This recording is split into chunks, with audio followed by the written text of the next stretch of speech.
नमस्कार प्यारे बच्चों, मेरे चैनल स्टे लाइफ में मैं आप सभी का वेलकम करती हूँ। आज के हम इस वीडियो में जानेंगे समस्यात्मक बालक, प्रॉब्लमेटिक चाइल्ड। क्या होता है समस्यात्मक बालक? तो आइए जानते हैं विस्तार पूर्वक। समस्यात्मक बालक उस बालक को कहते हैं जिसके व्यवहार में कोई ऐसी असामान्य बात होती है जिसके कारण वह समस्या बन जाता है। जैसे चोरी करना एक समस्या है, झूठ बोलना।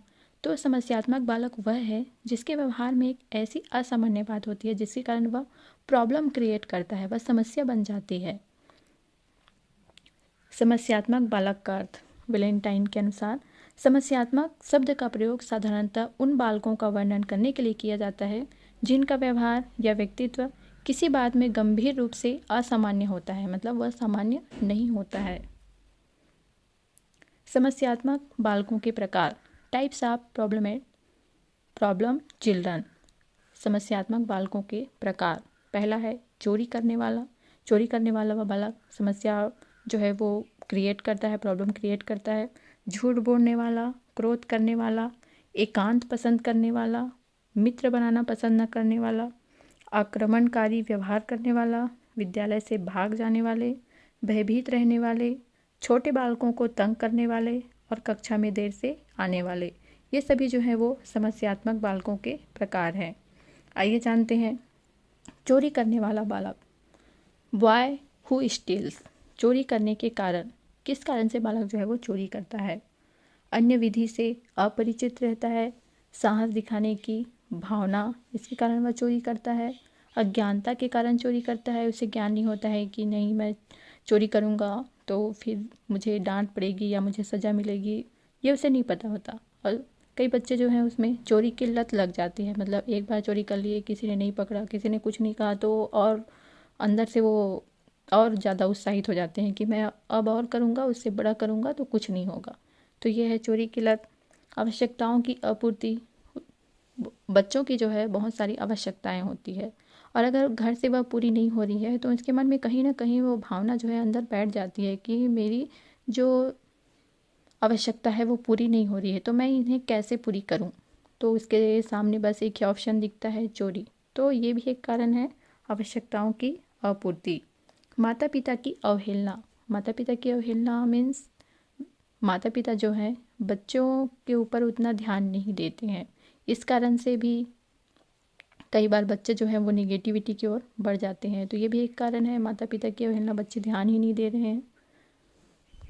उच्च स्थिति की इच्छा और परिवार की स्थिति जो है वो अच्छी नहीं है, तो बच्चा जो है वो बाकी को देखता है, बाकी बच्चों को, तो उसके मन में कहीं ना कहीं ये भावना आती है कि मैं इसके समान क्यों नहीं हूँ, तो अगर मैं चोरी करूँगा तो मेरा जो स्टैंडर्ड है वो ऊंचा हो जाएगा। इस कारण से भी बच्चा जो है वो चोरी करता है। आत्मनियंत्रण का अभाव। आत्मनियंत्रण मतलब वह खुद के ऊपर नियंत्रण नहीं रख पाता, उसके मन में कहीं ना कहीं आ रहा है। तो कई सारे बच्चे जो हैं वो आत्मनियंत्रण रख लेते हैं लेकिन कई बच्चे नहीं रख पाते, तो ये भी एक कारण है। तो इन बालकों का उपचार कैसे करना है? बालक में आत्मनियंत्रण की भावना का विकास करना है। ऐसे अगर बालक है हमारे स्कूल में, हमारे विद्यालय में, तो बच्चों को सिखाना है कि अगर आपके मन में कभी ऐसा आ गया तो नहीं, आपको खुद से वहाँ पर नियंत्रित होना है। बालकों को विद्यालय में व्यय करने के लिए कुछ धन अवश्य देना चाहिए। बालक जो है स्कूल जाते हैं लेकिन उन्हें वहाँ से तो धन प्राप्त नहीं होता, तो बालकों को विद्यालय में व्यय करने के लिए कुछ धन अवश्य देना चाहिए ताकि उसके मन में चोरी की भावना जो है वो बिल्कुल भी न आए। बालक पर चोरी का दोष कभी नहीं लगाना चाहिए। देखिए कई बार ऐसा होता है घर में, परिवार में या स्कूल में, बच्चा जो है चोरी नहीं किया रहता है लेकिन फिर भी कई किसी कारणवश हमें लगता है कि नहीं इसी ने चोरी किया है, तो हम उसके ऊपर जो है उसका प्रेशर डालते हैं, दबाव डालते हैं। तो बच्चा नहीं भी किया रहेगा और अगर आप उसको बोलेंगे तो उसको अच्छा नहीं लगेगा। तो कभी भी बच्चे पर चोरी का दोष नहीं लगाना चाहिए। बालक की उसके माता पिता द्वारा अवहेलना नहीं करनी चाहिए। बच्चा कुछ चीज़ बोल रहा है या कुछ कह रहा है तो उसकी बातें सुनिए आप।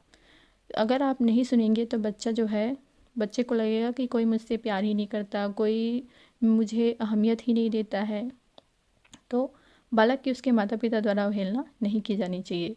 बालक की सभी उचित आवश्यकताओं को पूरा करना चाहिए। बालक जो भी मांग रहा है, अब इसका अर्थ यह नहीं है कि वो एकदम महंगी चीज़ों की मांग कर है तो उसको भी पूरा करना है, ऐसा नहीं। आपको उन्हें समझाना है, कि ये चीज़ आपके लिए सही है, ये गलत है, तो उसकी जो उचित आवश्यकता है, जो ज़रूरी है, जैसे पढ़ने के लिए बुक हो गया, पहनने के लिए कपड़े हो गए, खाने के लिए अन्न हो गया, तो इन सब की पूर्ति जो है वो करना है।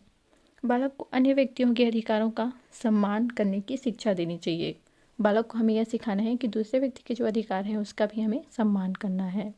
बालक को उचित और अनुचित कार्यों में अंतर बताना चाहिए कि क्या सही है, क्या गलत है। हम बच्चे को शुरू से घर में या स्कूल में शिक्षा जो है प्रदान कर सकते हैं कि चोरी जो है वो गलत है। जैसे किसी बच्चे ने किया है और वह पकड़ा गया, तो कहीं ना कहीं बालकों को, बाकी बालकों को जो है उससे सीखना है। सीखना है मतलब चोरी करना नहीं, सीखना है कि हमें नहीं करना है, ऐसा आपको सीखना है। तो बच्चों को हमें यह सिखाना है। स्कूल में भी शिक्षक जो है वो उन्हें बता सकता है कि क्या चीज़ सही है, क्या गलत है। अगर बच्चे को शुरू से ही हम सिखा दें कि चोरी करना गलत है या अनुचित है, तो बच्चा जो है वो आगे चल के चोरी नहीं करता है। लेकिन शुरू से अगर उसे पता नहीं है, तो बालक कहीं ना कहीं वो गलत दिशा में बढ़ने की ओर प्रयास करता है। झूठ बोलने वाला बालक, वाई हु टेल्स लाइज। झूठ बोलने के क्या कारण है? मनोविनोद के कारण झूठ बोलता है। दुविधा, बच्चा जो है वो असमंजस की स्थिति में हो जाता है, तब झूठ बोलता है। वफादारी के लिए भी झूठ बोलता है। प्रतिशोध की भावना भी होती है, इसके लिए भी झूठ बोलता है। मिथ्याभिमान के लिए भी झूठ बोलता है। कई बार बालक जो है वो डर जाता है, भयभीत हो जाता है, इसके लिए भी झूठ बोलता है। स्वार्थ के कारण भी कई बार झूठ बोलता है। तो इसका उपचार कैसे करना है? बालक को यह बताना चाहिए कि झूठ बोलने से कोई फ़ायदा नहीं होता। एक दिन सत्य जो है वो अवश्य सबको पता ही चलता है, तो उसको हमें बताना है कि झूठ बोलने का कोई अर्थ नहीं है, कोई फ़ायदा नहीं है, कोई प्रॉफिट नहीं है। बालक में नैतिक साहस की भावना का अधिकतम विकास करने का प्रयत्न करना। बालक में हमें नैतिक साहस की भावना का विकास करना है। बालक में सोच समझकर बोलने की आदत का निर्माण करना है। यह एक शिक्षक जो है वो बहुत ही अच्छे तरीके से विद्यालय में कर सकता है। बालक से बात न करके, उसकी अवहेलना करके और उसके प्रति उदासीन रहकर उसे अप्रत्यक्ष दंड देना चाहिए।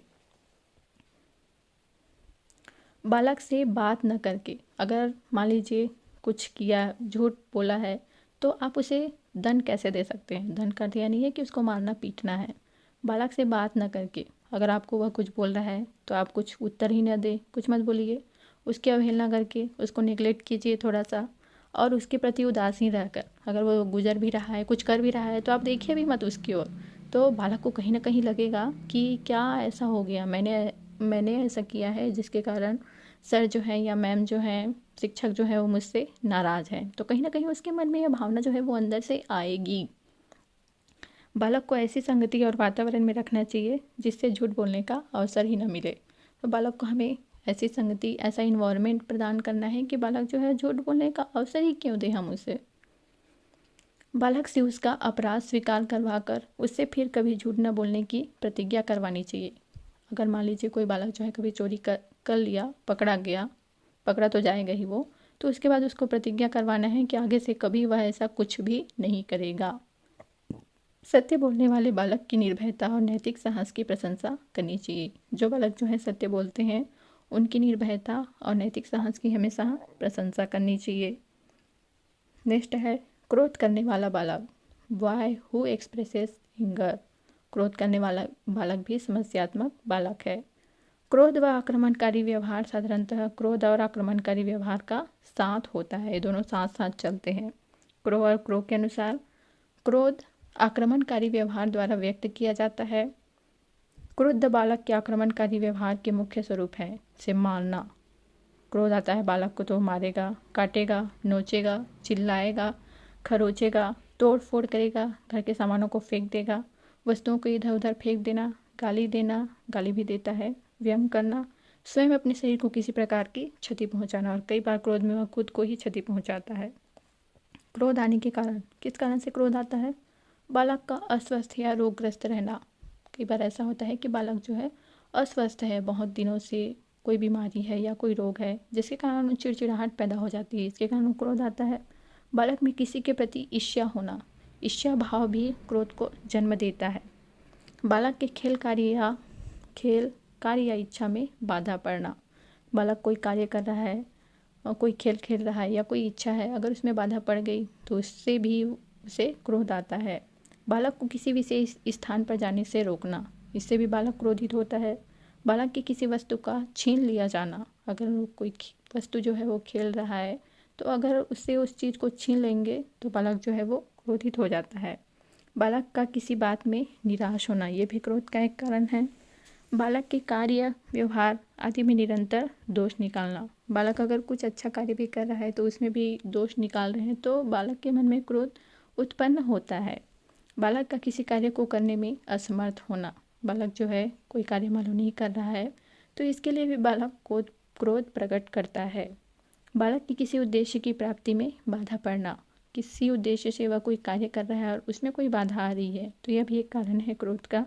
बालक पर अपनी माता या पिता के क्रोधी स्वभाव का प्रभाव पड़ना, और घर में जैसे माँ हो गई या पापा हो गए, अब पापा ड्रिंक करके आते हैं या वो मारते हैं, क्रोध करते हैं तो इससे उसके मन में भी उसको देखकर लगता है कि मेरे पापा तो ऐसे करते हैं तो मुझे भी ऐसा करना चाहिए, तो इसका प्रभाव कहीं ना कहीं बच्चे पर पड़ता ही है। इसका उपचार कैसे करना है? बालक के रोग का उपचार और स्वास्थ्य में सुधार करना चाहिए।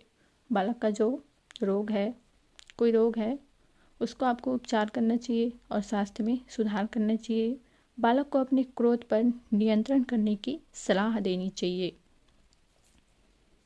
बालक को केवल अनुचित बातों के प्रति क्रोध व्यक्त करने का परामर्श देना चाहिए। जो बातें गलत है उन्हीं के प्रति क्रोध व्यक्त करे, ऐसा उन्हें हमें सिखाना है। बालक के क्रोध को व्यक्त करके नहीं वरन शांति से शांत करना चाहिए। बालक के खेल, कार्य आदि में बिना आवश्यकता के बाधा नहीं डालनी चाहिए। जब बालक का क्रोध शांत हो जाए तब उससे तर्क करके उसे यह विश्वास दिलाना चाहिए कि उसका क्रोध अनुचित था। बालक के कार्य, व्यवहार आदि में अकारण दोष नहीं निकालना चाहिए। हम कई बार ऐसा होता है कि हम उन्हें दोष ही निकालते रहते हैं, तो ऐसा नहीं करना चाहिए। बालक की ईर्ष्या की भावना को सहयोग की भावना में बदलने का प्रयास करना चाहिए। बालक के क्रोध को दंड और कठोरता का प्रयोग करके दमन नहीं करना चाहिए, क्योंकि ऐसा करने से उसका क्रोध जो है वो और बढ़ता है। बालक को जिस बात पर क्रोध आए उस पर से उसके ध्यान को हटा देना चाहिए। ये रहा समस्यात्मक बालक। तो आज की क्लास यहीं समाप्त करते हैं। धन्यवाद।